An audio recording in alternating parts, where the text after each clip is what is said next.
Breaking news honours দ্বিতীয় বর্ষ। তোমাদের অনার্স দ্বিতীয় বর্ষ পরীক্ষার রুটিন কিন্তু অলরেডি প্রকাশ পেয়ে গেছে। জাতীয় বিশ্ববিদ্যালয়ের অধীনে তোমরা যারা অনার্স দ্বিতীয় বর্ষে পড়াশোনা করছো তোমাদের পরীক্ষার রুটিন প্রকাশ পেয়ে গেছে।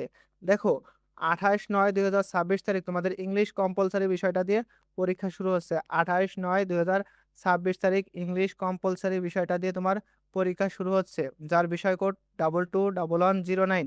দেখো, তোমাদের পরীক্ষা আরম্ভ হবে প্রত্যেক দিন দুপুর 1টা থেকে। প্রতিদিন দুপুর 1টা থেকে তোমাদের পরীক্ষা শুরু হবে। পরীক্ষার সময়কাল অবশ্যই তোমাদের প্রশ্নপত্রে উল্লেখিত যে সময়কাল থাকবে, অর্থাৎ 4 ঘন্টাই হবে তোমার পরীক্ষা, ঠিক আছে? তোমার পরীক্ষা হবে 4 ঘন্টা, এটা প্রশ্নে উল্লেখ থাকবে প্রত্যেকটা পরীক্ষার সময়।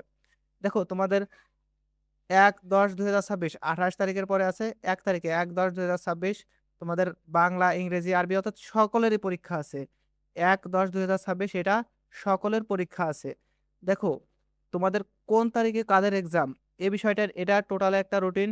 এটার পিডিএফটা আমি লিঙ্কটা আমি ডেসক্রিপশন বক্স কিংবা কমেন্ট বক্স দিয়ে রাখবো। তাছাড়া তোমরা আলাদা আলাদা করে কাদের রুটিন কবে, অর্থাৎ কাদের পরীক্ষা কবে, এ বিষয়ে একটা রুটিন আমি প্রকাশ করে দেবো কিছু সময়ের মধ্যে।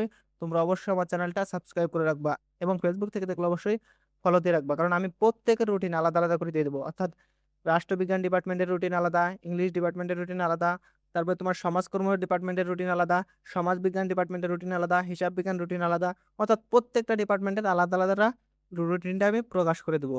দেখো, তোমাদের পরীক্ষা শেষ হচ্ছে কবে? পরীক্ষা শেষ হচ্ছে 23/11/2026 সোমবার।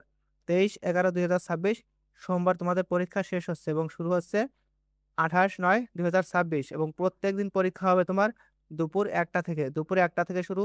অবশ্যই তোমাকে 12টা 30-এর মধ্যে তোমার কি করতে হবে? 12টা 30-এর মধ্যে পরীক্ষার হলে উপস্থিত থাকা লাগবে।